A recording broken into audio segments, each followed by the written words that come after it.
step number 15, which is preventive maintenance and troubleshooting. HPLC is a machine and it will malfunction occasionally. You must understand what steps you have to take to maintain it. So like preventive maintenance could be changing seals timely, changing other consumables like the lamps or the injector needle or any important frits or filters which are there online. So you need to change them. So you should have a schedule for preventive maintenance of the system. And when something does go wrong, you should be able to troubleshoot it. So you should know the cause of common problems. So say you have a baseline which has a, randomly coming, there are peaks, cyclical peaks. So it's possible there could be a small bubble in your detector. So these bubbles, they move in the, the path, optical path, and they'll give peaks randomly. Then I already saw one of our friends asking a question on how to prevent blockage of tubings. So dirty samples are the most common cause. Dirty samples will have particles which will go and get stuck. So if the pressure on your system is rising, it's most probably due to dirty samples. So you need to filter your samples through a 0.45 micron filter or centrifuge it, but best is to filter it properly. And if you're using a sub 2 micron system, then filter it through 0.22 micron filters. So you must understand common causes and how those can be solved. Otherwise, you'll be calling your service engineer for even the smallest problems. Step 16. So now you've done all your analysis and you've got your data. So what do you do with it? So you need to know what specifications are. Like if I'm analyzing a sample, so to what standard I'm analyzing it? Is there a pharmacopoeial requirement? Is there a regulatory requirement? Is there a client requirement that this should be at certain levels or this should not be present? It should be free from pesticides. So we should know that and also know how to take decision on our samples compliance or non-compliance. These decisions are crucial because our results directly relate to consumer safety. You could be doing something on environment or food safety. The product quality and production costs in chemical processes is controlled based on these decisions. Production schedules, environmental concerns, even diagnosis of diseases and recommending treatment for patients is based on analytical data. So we must know how to interpret the results and take decisions or pass or fail.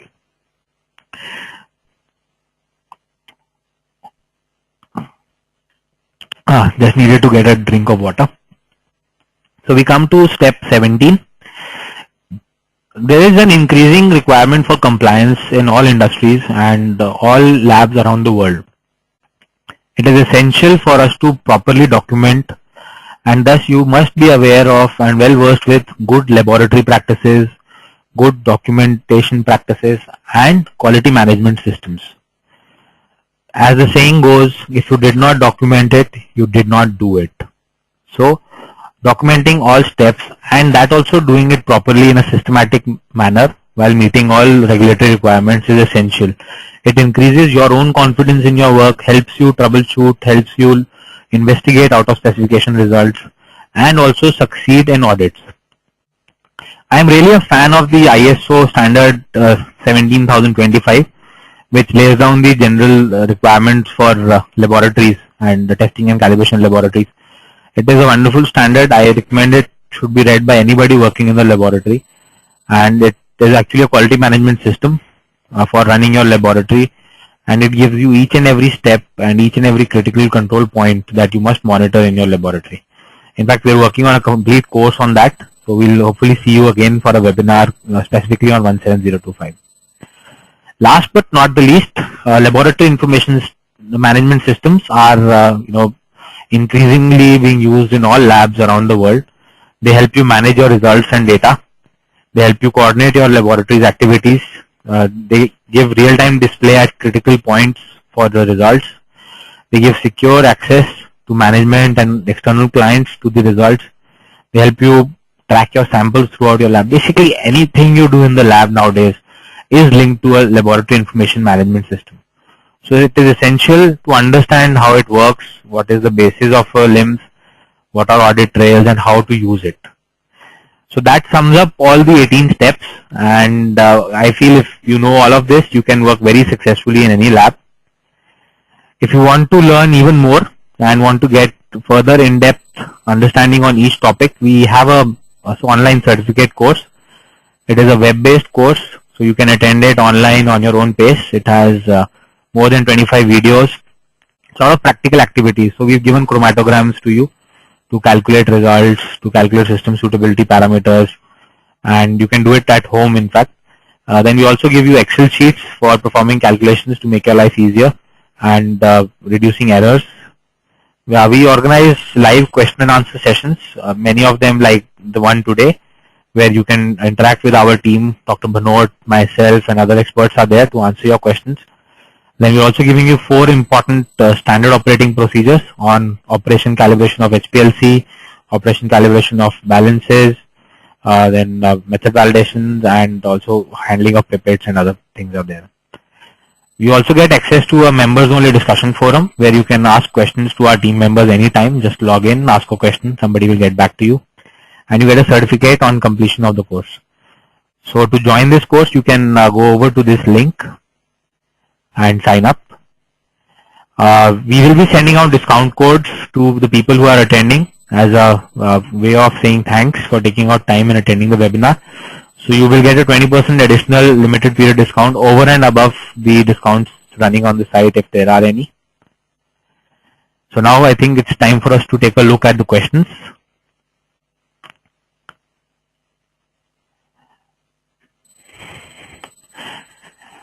All right.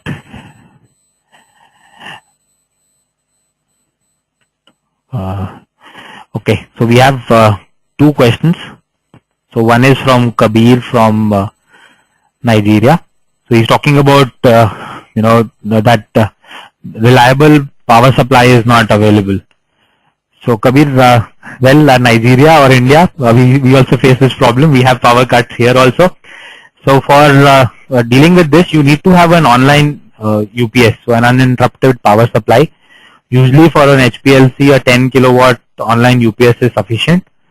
And if there are even further prolonged power cuts, then you can have a genset. So that is the usual setup we have. So we will have a UPS and with a backup about half an hour. And for more than half an hour, we go over to a genset. Now, another question from Kabir was there. So I've answered that. How can we prevent blockage in connecting tubes? So, like I said, filtering your samples is important.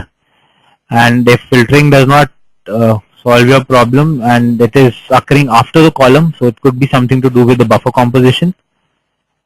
So you need to make sure that your buffer is not too concentrated and is clean. So I have another question from Luisito. Please excuse my pronunciation. Which parameter can tell the instrument status well? So like I said, system suitability is very essential parameter when you are starting with your analysis. So looking at all the parameters like RSD of area and the peak shape factors, tailing, theoretical plate, all of these will help you decide the performance. So when you're validating a method, you establish the acceptance criteria for the system suitability parameters as well, and also these are given in most standard books. So we have another question from Barkat. So Barkat is asking, can RSD be considered as precision also in method validation?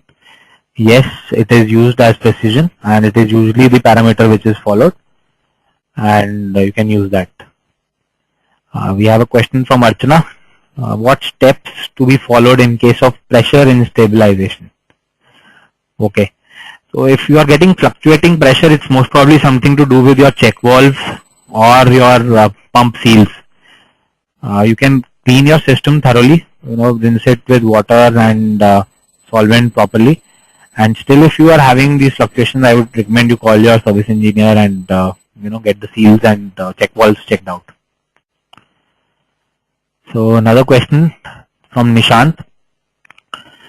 How do standardization of Ayurvedic herbal extracts using HPLC? Okay, Nishant, so that's an entire topic in itself, standardization of herbal products. So, but usually what is being done is that you look at one marker compound. So say I'm looking at curcumin, so turmeric, as an extract. So I'll look at curcumin as a marker compound, set up a method for it, and monitor its concentration in the samples. So we simplify it by not looking at everything, but looking at a specific target marker compound. So I hope that answers your question. Then we have Zia. How do I calculate the concentration from chromatogram peak? Okay. Zia, there's a very nice article on on the website on calibration curve and calculating sample concentrations. You can go have a look at that, and if you still have a question, drop me a mail and I'll send you an Excel sheet for doing it. Okay, then a question from Dinesh. Is documentation necessary step to be maintained online, that is doing logging in logbooks at exact time of every step, or we can delay it for moment as it is very time consuming? You should not delay it. You will, in the long term, you will save time, because if you sit down later and do your documentation, you will make mistakes. You will be somehow faking the data. Invariably, you will end up making a mistake. So you must do it online. That's the only way to do it. So I'm getting a lot of requests for sending the Excel sheet. So I'll mail it out to all the attendees. Okay, Ashish is asking how can we use HPLC in oil and natural gas industry. Okay, Ashish, in oil and natural gas industry, mostly gas chromatography has been used, but nowadays looking at polyaromatic hydrocarbons or other environmental toxins, and also in biodiesel industry looking at fatty acid composition and all these, a lot of applications are now moving to HPLC. You really need to, because HPLC is now offering faster analysis and more reproducible analysis even compared to GC. So there are a lot of applications in the petrochemical industry also which are moving on to HPLC. Okay, another question from Luisito. How to select a suitable detector according to my application? I'll ask Dr. Deepak to answer this question for you. Dr. Deepak. Hello, Dr. Deepak here.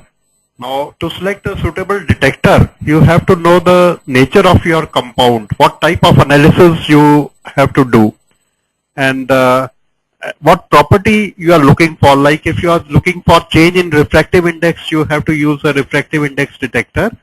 If you have to use electrical conductivity, then you have to use a conductivity detector. So what parameter you want to observe, that will govern the choice of detector, and then the sensitivity and the linearity range. So all these have been actually covered in an article that has been published, and how to what are the requisites for a suitable detector for HPLC. So I hope this will answer your query.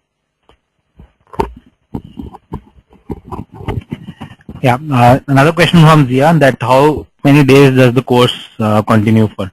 So actually the course that we've designed, we give you access to the course for 6 months.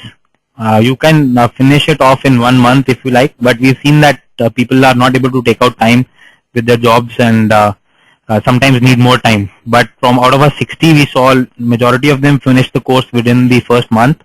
So there are 4 tests that you give, and once you qualify in those tests, I was just telling that the course is there for 6 months, but you can finish it in a month, and once you clear all the tests, we send out a certificate, and but you get access for the entire 6 months, so you can keep on asking questions later on. And if you join this course, we're coming up with a lot of other courses, and we give you good discounts on those courses as well. Okay, I got a question from Prakash Parekh. He's from Canada and he's in the food industry. Okay, food industry, there are a whole lot of applications that you can do on an HPLC. So a lot of your nutritional profiling, so all the vitamin analysis is done on HPLC. Then even fatty acid profiles, looking for trans fats and MUFAs, PUFAs, all that work is done there. Then food safety related parameters like aflatoxin, pesticide residues, polyaromatic hydrocarbons, all of them are done on HPLC. So I think there will be literally thousands of applications, and even contaminants like melamine and all these can also be done by HPLC. I hope that answers your question. Then we got a question from Archana. What precautions have to be taken while working on analysis of fixed dose combinations having multiple components.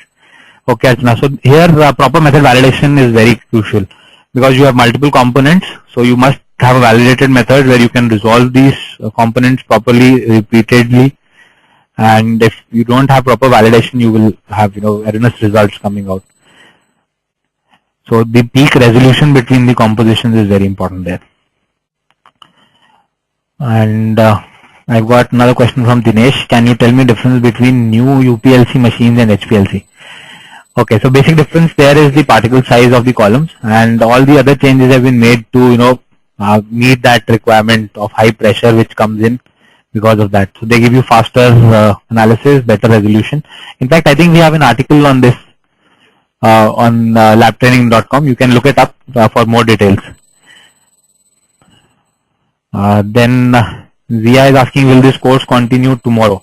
Okay, yeah, this webinar is only for today, but it will be online and you can access it anytime. We'll be sending you the link. Nishant is asking question, if I want to do standardization study of new plant, is it possible without knowing the marker compound to analyze the extract? Yes, this is also done by doing a fingerprinting. So you look at a chromatographic fingerprint and match the profile with your standard herb, and this is also an approach which is used. But the marker compound approach is more acceptable. Prakash, does your course cover the installation procedure of new machines? Yes, we do talk about instrument, installation qualification, which is part of the installation, and what all to expect from your engineers. And obviously, we are there to help you out if you're installing a new machine and there are some problems. You can always write to our team also, over and above the information which are there. Ashish, how can we learn more about LIMS? Ashish, you come join our course, and we have a full module on it. And we'll also be writing more articles on that. So I think that's it. No more questions coming in. Okay, another question from Pankaj. Pankaj, yes, it is applicable to biological and life sciences because see, we have covered the technology as a whole. So if you go through this course, you'll be able to apply it anywhere. Like I am a pharmacist and I use HPLC in anything, biotechnology products, food products, environment, material sciences, you name it, and those kind of applications I'm working on. So our team put together, we've really designed this course so you can learn and go and use the information anywhere you like. So I guess that was the last question. So a very big thank you to everybody. And my email address is there. You know our blog. You are there all the time, I hope. You can always ask us any questions. And thank you so much. Any questions left, we will be taking them up via mail. I hope you enjoyed. Thank you.